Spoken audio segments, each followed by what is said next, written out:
এটা আর কি পাগলো, এটা হইলে আইয়ান আইয়ান কি করে দেখেন তো।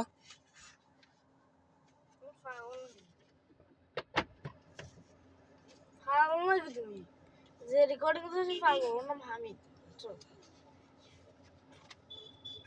আমার কথা যারা বুঝো, if you don't know my voice, high.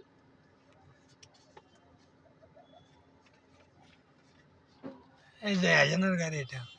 আমাদের পুরান ড্রাইভার, পুরান ড্রাইভার আইয়ান গাড়ি চালাই, এখন চালাচ্ছে না, যে লজ্জা করতে বলে, লজ্জা পাচ্ছে এই জন্য গাড়ি চালাচ্ছে না। এত ছোট থাকতে হলে যদি এই যে গাড়ি চালাই, বড় হলে কি চালাবে? বিমান চালাবে মনে হয় আমার, মনে হয় না গ্রেল চালাবে। হ্যাঁ দেও